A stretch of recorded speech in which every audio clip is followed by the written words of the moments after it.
नमस्कार दोस्तों, मैं हिंदू प्रताप सिंह आप सभी का स्टडी विद कॉन्सेप्ट में हार्दिक स्वागत अभिनंदन करते हैं। दोस्तों, लास्ट वन क्लास में हम लोगों ने चैप्टर नंबर 8 के जो है कि सेकंड पार्ट किया था और हम लोगों ने हेडिंग को डिस्कस किया था। वो हेडिंग आपको याद होनी चाहिए। कौन सी हेडिंग हम लोगों ने डिस्कस किया था? अलवार नैनार्स के बारे में हम लोगों ने देखा था। ए न्यू काइंड ऑफ भक्ति इन साउथ इंडिया, अलवार्स और नैनार्स के बारे में हम लोगों ने डिटेल में चर्चा किया था दोस्तों। तो दोस्तों, आज हम लोग उसी की सीरीज में आज हम लोग पढ़ेंगे फिलॉसफी और भक्ति के बारे में। किसके? दर्शन और भक्ति के बारे में पढ़ेंगे। किसके बारे में पढ़ेंगे? भक्ति और दर्शन के बारे में पढ़ेंगे। दोस्तों, आज की क्लास बहुत ही शानदार, बहुत ही मजेदार, बहुत ही महत्वपूर्ण होने वाली है। आज की क्लास को आप बिल्कुल मिस मत करिएगा। अभी तक हमारे एक वीडियो का डिस्क्लेमर जो नहीं चलता है, डिस्क्लेमर बता देता हूँ कि अभी तक हमारे वीडियो को जिन्होंने लाइक नहीं किया है, जो आप नहीं करते हैं अमूमन, प्लीज डू लाइक। और जो लोग हमारे चैनल पे नए हैं, प्लीज डू सब्सक्राइब। ठीक है, तो चलिए टाइम को जाया ना किया जाए, हम लोग चैप्टर की तरफ आगे बढ़ते हैं। यहाँ पे देखिए, कुछ आपको लिखा हुआ दिख रहा है। दोस्तों, हम लोग पहले फिलॉसफी के बारे में पढ़ते हैं। किसके बारे में? फिलॉसफी। और फर्स्ट फिलोसफर के बारे में हम लोग देखेंगे, जो भारत के एक बहुत बड़े दार्शनिक हुए हैं, जिनका नाम है शंकराचार्य। कौन से दोस्तों? शंकराचार्य, जिनका जन्म जो है कि 8th सेंचुरी में, यानी शंकर का जो जन्म जो है कि 8th सेंचुरी में केरला में होता है। और भक्ति की शुरुआत कब होता है? 7th सेंचुरी में होता है। कब होता है? 7th सेंचुरी में होता है। तो दोस्तों, याद रखिएगा, तो इनका जो जन्म जो है कि केरला में 8th सेंचुरी में होता है। और दोस्तों, ये इनकी जो सबसे बड़ी सबसे महत्वपूर्ण जो बात है, इनकी फिलॉसफी दोस्तों, इनकी जो ये तो फिलोसफर थे, इनकी जो फिलॉसफी थी दोस्तों, वो कौन था? अद्वैता था। क्या था दोस्तों? अद्वैता था। अद्वैता को बोलते हैं डॉक्ट्राइन ऑफ वननेस। अद्वैत यानी आ का मतलब होता नहीं, द्वैत का मतलब दो, यानी जो दो नहीं है। दो कौन सा? मतलब कि दो चीजें अलग अलग नहीं है। कौन से ऐसे दो चीजें अलग नहीं है? वो है पहला जीवात्मा और परमात्मा। इन्होंने बताया कि जो जीवात्मा और परमात्मा जो है कि अलग अलग नहीं है, बल्कि दोनों एक ही हैं। वो ताछड़ी यानी कम समय के लिए, यानी ताछड़ समय के लिए वो जो है कि एक दूसरे से अलग है, लेकिन जब उसको सही ज्ञान, सही पाठ मिल जाता है, तो वो जाके के फिर जो है कि आत्मा, जो जीवात्मा है, परमात्मा में जाके मिल जाती है और वो फिर एक हो जाते हैं। इसीलिए दोस्तों, इसका देखिए इंग्लिश में नाम देखेंगे डॉक्ट्राइन ऑफ वननेस, यानी दोनों क्या हैं? एक हैं। बात समझ आई? अगर अद्वैत का मतलब आपसे पूछा जाए तो क्या आप इसको बता पाएंगे? अभी हम लोग देखेंगे जीवात्मा और परमात्मा के बारे में, थोड़ा सा और डिटेल में देखेंगे और समझेंगे। ये बात समझ गया? अद्वैत का मतलब क्या होता है? अद्वैत का मतलब होता है डॉक्ट्राइन ऑफ वननेस, यानी जो दो नहीं है बल्कि एक है। कौन कौन एक है? जीवात्मा और परमात्मा। कौन से? जीवात्मा और परमात्मा दोनों अलग नहीं है बल्कि एक है। ये तात्क्षणिक समय के लिए जो है कि दोनों एक दूसरे से अलग हुए हैं, लेकिन जब इनको सही ज्ञान, सही पाठ मिल जाता है, तो ये जो जीवात्मा है जाके परमात्मा में मिल जाता है और फिर वो क्या हो जाते हैं? परमात्मा में विलीन हो जाते हैं। फिर वो वही एक वनली वन सोल के नाम से जाना जाता है। ठीक है, तो ये बात समझेंगे। अब दोस्तों, हम लोग ये जानेंगे कि शंकराचार्य ने किसको जीवात्मा कहा, यानी किसको इंडिविजुअल सोल कहा। इंडिविजुअल सोल दोस्तों उसको कहा, इन्होंने कहा कि जो कॉन्शियसनेस, जो हमारी चेतना है, क्या जो हमारी चेतना, जैसे आज हम बोल रहे हैं आपके सामने, आप एक्टिविटी सारा कुछ कर रहे हैं, just because of internal consciousness, जो आपकी सोल है, वो पूरे बॉडी को फंक्शन करने में आपकी हेल्प करती है। ये एक प्रकार से कॉन्शियसनेस, एक क्या है? एक विचार है। यानी देखो, इसको जो है कि कभी भी रोका नहीं जा सकता, लेकिन देखो आप आज से नहीं, आज मतलब कि बहुत ऐसे बड़े बड़े एक्सपेरिमेंट भी हुए हैं जो इस बात को पता लगाने में हुआ है कि आत्मा की वजन कितना होता है, इसके शेप कैसा होता है, साइज कैसा होता है। तो दोस्तों, आत्मा की न तो कोई पर्टिकुलर शेप होता है, न तो कोई साइज होता है, न तो इसका कोई वेट होता है। ये एक प्रकार का विचार है। जैसे आप समझिए, आपको क्या किसी रूम में या किसी कटघरे में बंद कर दिया जाए, क्या आपके विचार आना बंद होगा? नहीं बंद होगा। उसी प्रकार से एक इंसान को किसी भी विल प्रूफ कांच में बंद कर दिया जाए, क्या उसके विचार आना बंद होगा? नहीं बंद होगा, उसके अंदर विचार आएगा। उसी प्रकार से सोल होता है, आत्मा होता है, यानी एक प्रकार से कॉन्शियसनेस है।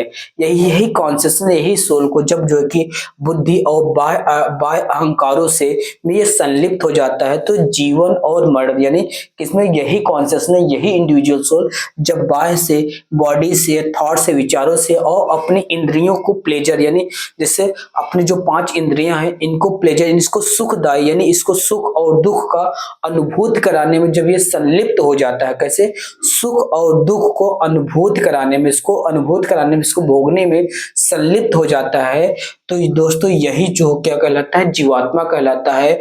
इसी को क्या बोल इन्होंने बोला, जीवात्मा बोला। याद रखिएगा ये सेंसेस जो 5 इंद्रियां हैं, वही 5 इंद्रियां कौन कौन से हैं, जैसे हुआ आँख हुआ, नाक हुआ, कान हुआ, जीभ हुआ, जो त्वचा है, ये जो है दोस्तों ये आपकी इंद्रियां हैं। इन्हीं को लोग, इन्हीं को जो है कि ज्यादातर आज दुनिया इसी को ज्यादा प्लेजर दे रही है ना, अच्छी चीजें देख रही हैं, फिर बुरी चीजों संलिप्त है, जिससे उनको ज्यादा मजा आ रहा है, एंजॉय करें लाइफ को, यानी यही जो है कि इसमें ज्यादा संलिप्त हो जा रहे हैं। यही आपकी इंडिविजुअल सोल है। ये जो है कि आपको इसी कारण जो है कि इसी जो आप मतलब कि जो 5 इंद्रियों को ज्यादा सुख प्रोवाइड कर रहे हैं, जो सुख और दुख का अनुभव करवा रहे हैं, इसी कारण जो है दोस्तों ये परमात्मा से जीवात्मा अलग हुआ है। यानी जिस दिन आप सुख और दुख का अनुभूति से थोड़ा सा अलग हो जाएंगे, इससे दूर हो जाएंगे और सही ज्ञान को अर्पित करेंगे, सही ज्ञान को आप अपने अंदर इनकलकेट करेंगे, आत्मसार करेंगे, तो यही जीवात्मा परमात्मा में जाके लीन हो जाती है और एक परमात्मा में, परमात्मा के नाम से जानिए तो डॉक्टर ऑफ वननेस, यानी एक हो जाती है, दोनों आत्माएं एक हो जाती हैं। ठीक है, याद रखिएगा। तो ये दोस्तों किसके, बुद्धि और अहंकार, किसके, बुद्धि और अहंकार के संलिप्त में आने के बाद जो है कि ये बॉडी, थॉट और सेंसेस में संलिप्त हो जाती है। इसी को जो है इन्होंने जीवात्मा का। और एक बात याद रखेंगे, जीवात्मा इसमें जो है कि जीवात्मा में एक बात और याद रखेंगे, वो बात याद रखेंगे, इसकी जो है कि शेप और साइज नहीं होता, याद रखना।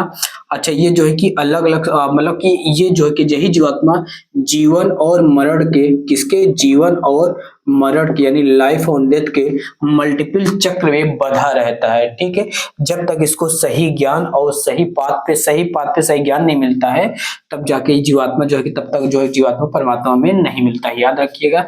और दोस्तों इन्होंने परमात्मा किसको कहा, इन्होंने कहा परमात्मा निराकार है, नित्य है यानी यूनिवर्सल है, सर्वव्यापी है, सभी जगह पाने वाला है, और यही प्योर कॉन्शियसनेस है। इसके अंदर जो परमात्मा है, इसके अंदर तनिक भी अहंकार नहीं है, तनिक भी डिजायर नहीं है, तनिक भी इसको इंद्रियों को सुख प्राप्त यानी सुख और दुख प्राप्त करने की कोई अनुभूति नहीं है, यानी इन सभी चीजों से परे इन्होंने उसी को कहा परमात्मा कहा। किसको कहा, परमात्मा कहा।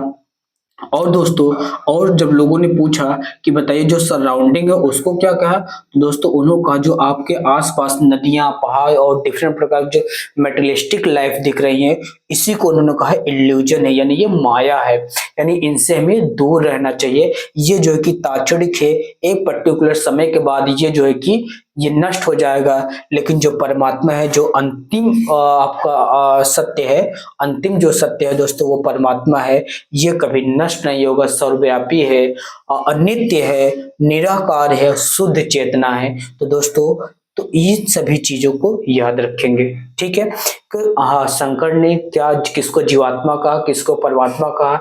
जीवात्मा को मैंने आपको एलोबरेट करने को एलोबरेट किया, विस्तृत से समझाने का प्रयास किया।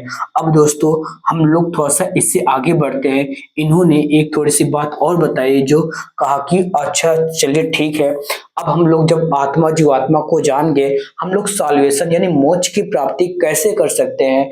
तो इन्होंने कहा जब तक आप परमात्मा का ट्रू नेचर यानी इसकी वास्तविक प्रवृत्ति क्या है, इसकी वास्तविक प्रकृति क्या है, इसको जब तक आप नहीं जानते हैं, तब तक जो है कि आप सॉल्वेशन को प्राप्त नहीं कर सकते हैं।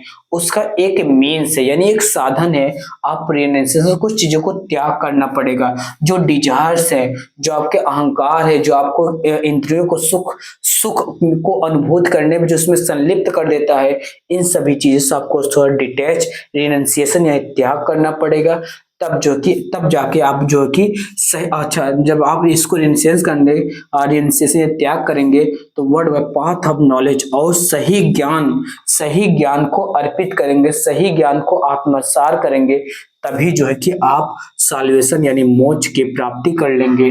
मोक्ष की प्राप्ति करने का मतलब है आप जो है कि जीवन और मरण के जो साइकिल है इससे विमुक्त हो जाएंगे। आपको विभिन्न समय में विभिन्न प्रकार के जीव आपकी आत्मा को जो है कि विभिन्न शरीरों में जाने से रुक जाएगा। ठीक है, ये थे दोस्तों शंकर और शंकर का अद्वैतवाद।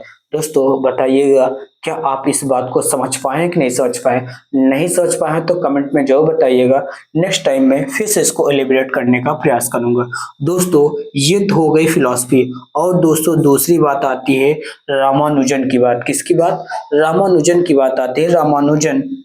रामानुजन दोस्तों ये अलवार जो संप्रदाय के एक भक्ति उपासक थे जिन्होंने विष्णु की उपासक किया। किसका? विष्णु के उपासक किया। किसका दोस्तों? विष्णु के उपासक थे। ये 11वीं सेंचुरी के जो है कि अलवार संत थे, यानी अलवार के जो कि साधु थे। अच्छा ये जो है कि इनका जन्म जो है कि तमिलनाडु में हुआ था। इनकी जो फिलॉसफी है देखो विशिष्ट द्वैतवाद है। क्या है? विशिष्टाद्वैत है। क्या है दोस्तों? विशिष्टाद्वैत है। क्या है? विशिष्टाद्वैत। इसको इंग्लिश में बोलते हैं क्वालिफाइड नॉन डुअलिज्म के बोलते हैं। क्या बोलते हैं? क्वालिफाइड नॉन डुअलिज्म बोलते हैं। क्या बोलते हैं? क्वालिफाइड नॉन डुअलिज्म बोलते हैं। ये बात मैं बार बार बोल दे रहा हूँ जिससे आपको लग रहा है कि बोर्ड पर हौच पौच हो गया है, तो थोड़ा सा इसको आप लिख लेंगे, समझ लेंगे। ठीक है, क्योंकि भाई मेरे पास डिजिटल बोर्ड है नहीं तो मुझे इसी में सारा कुछ करना है। ठीक है, अच्छा अब मैं आपको बताने चल रहा हूँ विशिष्ट द्वैतता यानी नॉन डुअलिज्म क्या है।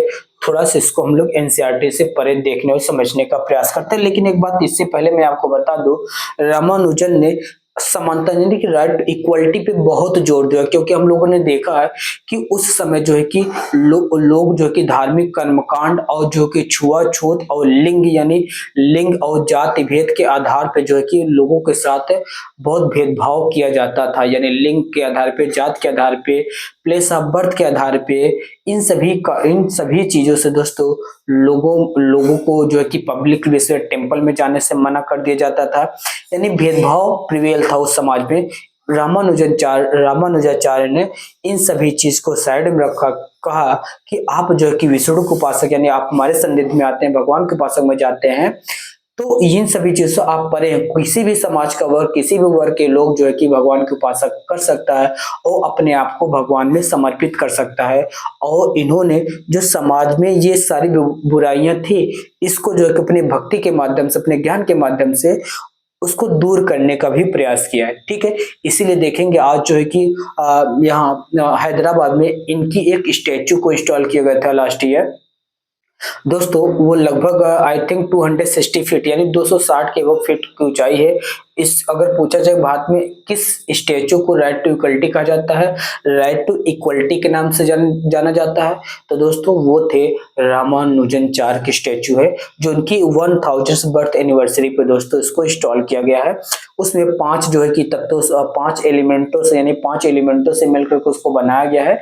ये सभी डिटेल में थोड़ा सा हम लोग देखेंगे कभी, लेकिन अब हम लोग इनके देखते हैं विशिष्ट द्वैतवाद क्या था, इसको हम लोग समझ लेते हैं। दोस्तों इन्होंने बताया कि जैसे शंकर ने बताया कि जो परमात्मा है ये क्या है, निराकार है, लेकिन इन्होंने निर्गुण बताया और इन्होंने परमात्मा को निर्गुण बताया था, लेकिन जब जो रामानुजन है इन्होंने परमात्मा को निर्गुण सगुण बताया। क्यों? क्योंकि ये विष्णु को उपासक थे, विष्णु को मानते थे और विष्णु को ही उन्होंने कहा कि ये पूरे संसार के रचयिता है, यानी ये प्रिजर्वर है, यानी इसके देखभाल करने वाले विष्णु ही है।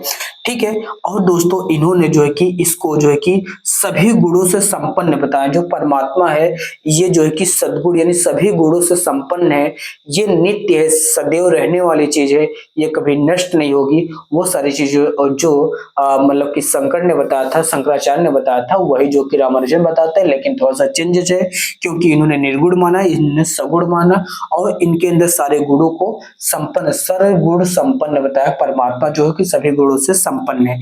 अच्छा, जीवात्मा क्या है? जीवात्मा वो है जो को दोस्तों जिसकी ज्ञान सीमित है, अहंकार है और उसके अंदर जो है कि मतलब कि कम ज्ञान होने के कारण जो कि बाहर जीवन से जो है कि वो बंधा रहता है, बाह्य जीवन से बंधा रहता है।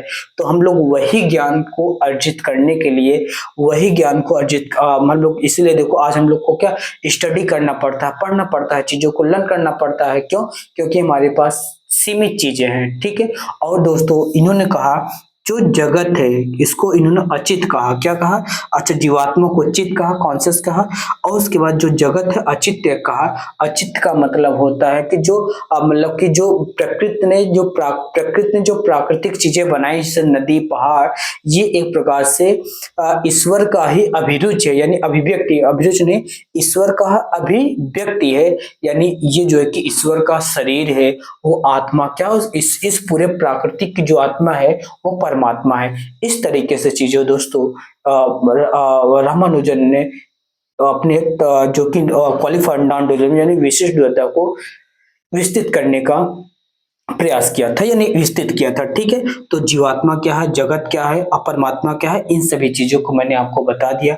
आई होप ये बातें आपको समझ आई होंगी, इसमें किसी भी प्रकार को कोई समस्या नहीं होगी। अच्छा, शंकराचार्य ने एक एग्जाम्पल भी दिया था, उस एग्जाम्पल को भी हम लोग तो देख लेंगे।